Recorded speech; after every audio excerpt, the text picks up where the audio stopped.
So welcome guys, खुद को जीतने वालों को मेरा सलाम। आज का टॉपिक है प्रेरणा, इंस्पिरेशन। जैसा कि हम सब जानते हैं कि हमारे जीवन के हर एक पल में हमें प्रेरणा की बहुत ज़्यादा आवश्यकता होती है, और इसकी सबसे ज़्यादा आवश्यकता हमें तब होती है जब हमारा समय सही नहीं चल रहा होता है, क्योंकि वो प्रेरणा ही है जो हमें उन परिस्थितियों से लड़ने और उनसे बाहर आने की शक्ति प्रदान करती है। मैं आपको बताना चाहूँगा कि प्रत्येक व्यक्ति के जीवन में प्रेरणा के अलग मायने होते हैं, मगर मायने चाहे जो भी हों, यह बात बिल्कुल सच है कि प्रेरणा आपसे वो काम भी करा देती है जो दुनिया को नामुमकिन लग रहा होता है। चलिए मैं आपको ऐसे ही एक लड़के के बारे में बताता हूँ।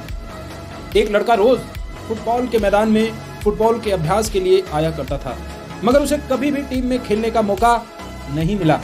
वो अभ्यास और कड़ी मेहनत करने के बाद भी उन 11 खिलाड़ियों में शामिल नहीं हो पाता था जो मैदान में जाते थे। जब वह अभ्यास करने मैदान आता था तो उसके पिता भी प्रतिदिन उसके साथ आते थे और उसे दूर से बैठकर देखा करते थे। उसके पिता हमेशा अपने बच्चे को यही कहते थे, बेटा तुम बहुत अच्छे फुटबॉलर हो, तुम बिल्कुल महान फुटबॉलर रोनाल्डो जैसे खेलते हो। वो हमेशा इसी तरह अपने बेटे का मनोबल बढ़ाया करते थे। अब उस लड़के को अभ्यास करते करते 2 साल बीत गए और उन 2 सालों में उसे एक बार भी टीम में शामिल नहीं किया गया। हमेशा उसे एक्स्ट्रा खिलाड़ी के तौर पर रखा जाता था पैवेलियन में। अब फाइनल मैच चल रहा था और वो लड़का अपने कोच के पास आया। वो बोला, आपने मुझे हमेशा एक्स्ट्रा खिलाड़ी के तौर पर रखा है और कभी भी मुझे टीम के लिए खेलने का अवसर नहीं दिया है। उस लड़के की इस बात पर कोच ने कहा, बेटा मुझे बहुत अफसोस है कि मैं तुम्हें कभी भी टीम में खेलने का अवसर नहीं दे पाया, मगर मुझे माफ़ कर देना, आज फाइनल मैच है और हमारी टीम की इज्जत का सवाल है, इसलिए मैं इस समय तुम्हें खेलने का अवसर देकर कोई खतरा मोल नहीं ले सकता। कोच की बातें सुनकर वो लड़का बोला, सर मैं आपसे गुजारिश करता हूं, मुझे एक अवसर देकर देखिए। मैं जानता हूं आज फाइनल मैच है और हमारी टीम की इज्जत का सवाल है, मगर आप मुझे खेलने का एक मौका दीजिए। मैं वायदा करता हूं मैं आपको निराश नहीं होने दूंगा। कोच ने लड़के का ऐसा आत्मविश्वास पहले कभी नहीं देखा था। कोच ने उस लड़के की विनती को स्वीकार कर लिया और कहा, ठीक है जाओ खेलो, मगर एक बात याद रखना, मैं तुम्हें अपने ही बेहतर फैसले के खिलाफ जाकर इजाजत दे रहा हूं, मुझे निराश मत करना। फाइनल मैच शुरू हुआ और मानो उस लड़के ने जान लगा दी हो। दर्शक देखकर हैरान थे, दांतों तले उंगलियां दबा रहे थे।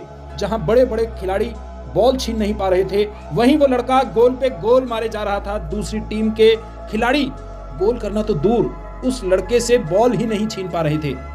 उस टीम को इतनी जबरदस्त जीत मिली कि वो लड़का मैन ऑफ द मैच का हीरो बना।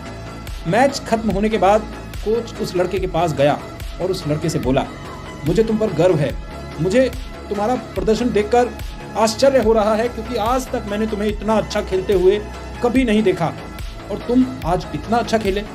इस पर उस लड़के ने जवाब दिया, सर मुझे आज मेरे पिताजी देख रहे हैं। कोच ने घूमकर उस जगह पर देखा जहां उस लड़के के पिताजी बैठा करते थे, मगर वहां कोई नहीं बैठा था। अब कोच ने उस लड़के से कहा, बेटे तुम्हारे पिताजी वहां बैठा करते थे जब तुम अभ्यास के लिए आते थे, मगर आज उस जगह पर कोई भी नहीं है। लड़के ने जवाब दिया, नहीं सर वो वही हैं। उस लड़के के पिता 2 दिन पहले ही गुजर गए थे, मगर उस लड़के को अपने पिताजी की वो बात याद थी कि तुम एक बहुत अच्छे फुटबॉलर हो और तुम बिल्कुल महान फुटबॉलर रोनाल्डो जैसा खेलते हो। उसे हमेशा ऐसा लगता था कि उसके पिताजी उसे बैठकर देख रहे हैं, जहां से उसको प्रेरणा मिलती थी। क्या गजब की घटना है। एक प्रेरणा ने उस लड़के से वह करा दिया जो बाकी कोई भी खिलाड़ी नहीं कर पाया। बहुत सही कहा है, प्रेरणा में असंभव को भी संभव करने की ताकत होती है।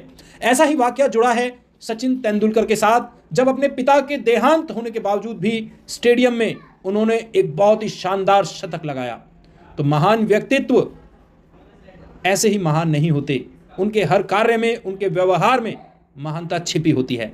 सो माय डियर फ्रेंड्स, हमेशा खुद को प्रेरित रखिए, खुद को MTC मास्टर थॉट कैचवर्ड्स यानी ऐसे प्रेरणादायक विचार अपने पास लिख कर रखिए, याद रखिए, जिन्हें आप दोहराएं तो आपके भीतर प्रेरणा का खुद ब खुद संचार हो जाए। Thank you so much, wish you all the best. मिलते हैं कल एक नए टॉपिक के साथ। खुद से जीतने वालों को मेरा सलाम।